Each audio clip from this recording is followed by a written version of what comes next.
งานสิงห์ทองไม่มีใครไม่รู้จักกูก็โดนบังเพื่อนจงอีออเปตูตูตื้อรอจงใช่กูสินี้หนูยงไปเจ้าเราเจ้าก็มาหานี่เป้าพูดอย่างที่เราไอพี่เชื่อได้ก็มาเช่นชงชาบลังแล้วก็ว่าเกเปเราใช่เธอชูพี่อาเลยมองตูเม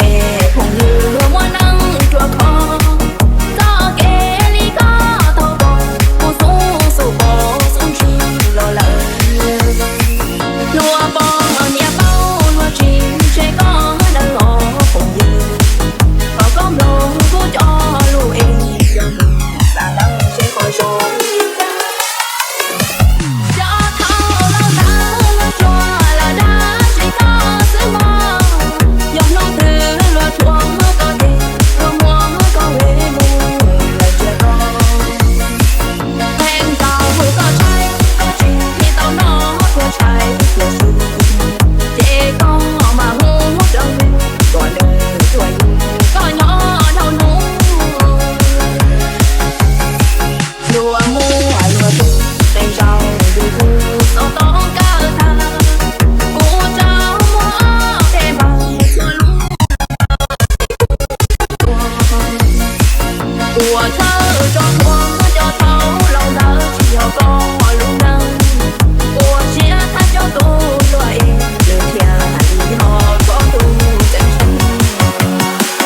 ทีมงานสิงห์ทองไม่มีใครไม่รู้จัก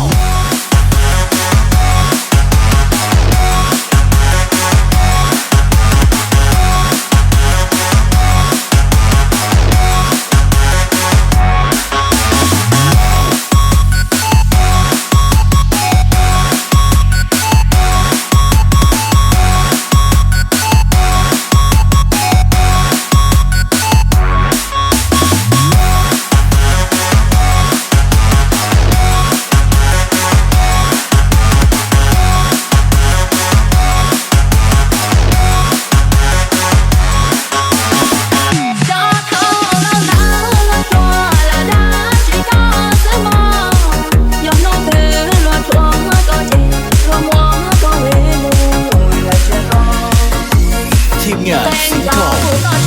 ก็ชีมีเต้านอเพื่อใช้เพื่อสู้เย่ก็มาหูจังเด็กก่อนเดินช่วยก็ย่อเท่านู้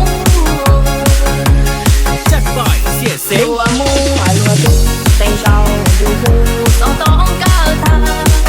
กูเจ้ามัวเพบาชัวลูลงบาเกกูขาชัว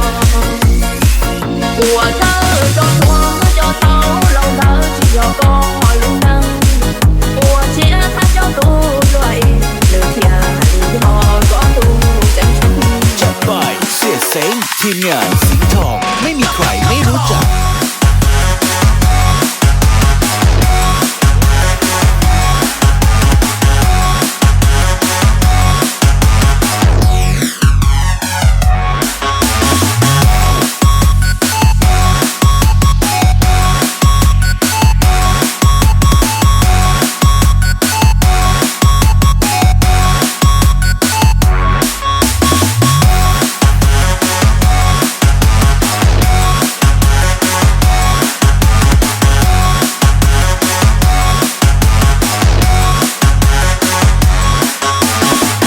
จัดไปเสียเซ็งทีมงานสิงห์ทองไม่มีใครไม่รู้จัก